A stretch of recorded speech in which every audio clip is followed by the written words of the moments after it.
အားလုံးပဲမင်္ဂလာပါအင်းမြင့် education မှာယနေ့သင်ကြားမယ့်သင်ကြားရေး lesson ကတော့ G8 သင်ယူအခန်း2ရဲ့ lesson-9 ပဲဖြစ်ပါတယ်ဆိုတော့ယနေ့ lesson မှာပုဒ်စာနံပါတ်2ရဲ့နံပါတ်ကငယ်နံပါတ်ကကြီးနံပါတ်5နံပါတ်စာလုံးတို့ကိုသင်ကြားပေးသွားမှာပဲဖြစ်ပါတယ်နံပါတ်ကငယ်minus 5 power 0 into minus 5 power minus 1 into minus 5 power minus 2 into minus 5 power minus 3လို့ပေးထားပါတယ်အခြေတူချင်းမြောက်ရင်ထညွန်းချင်းပေါင်းပါတယ်ထညွန်းချင်းပေါင်းလို့ရရှိလာသောတန်ဖိုးသည် minus 5 power minus 6ပဲဖြစ်ပါတယ်ထညွန်းနှုတ်ပိုင်ပြောင်းပြန်လှန်ပါမယ်ပြောင်းပြန်လှန်လို့ရရှိလာသောတန်ဖိုးသည်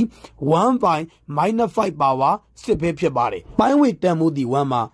အခြေမိုင်းနဲ့ဖြစ်ခဲ့ရင်ထညွန်းကိုကြည့်ပါတယ်စုံငိမ့်ဖြစ်သည့်အတွက် plus နဲ့ထွက်ပါမယ်96တက်ဤတန်ဖိုးသည် 50,625 ပဲဖြစ်ပါတယ်နံပါတ်ကကြီး minus 8 power 0 into minus 2 power 4လို့ပေးထားပါတယ်ထညွန်း0ဆိုရင်အဖြေ1မှာ into ပါအခြေမိုင်းနဲ့ဖြစ်ခဲ့ရင်ထညွန်းကိုကြည့်ပါတယ်စုံငိမ့်ဖြစ်သည့်အတွက် plus နဲ့ထွက်ပါမယ်2လေးတက်ဤတန်ဖိုးသည်16ပဲဖြစ်ပါတယ်ရရှိလာသောတန်ဖိုးကိုပြောပါဆိုရင်16ပါနံပါတ်5minus 1 by 5 the whole power 5 into minus 1 by 5 the whole power minus 5လို့ပေးထားပါတယ်အခြေတူချင်းမြောက်ရင်ထညွန်းချင်းပေါင်းပါတယ်ထညွန်းချင်းပေါင်းလို့ရရှိလာသောတန်ဖိုးသည် minus 1 by 5 the whole power 0ပဲဖြစ်ပါတယ်ထညွန်း0ဆိုရင်အဖြေ1ပဲဖြစ်ပါတယ်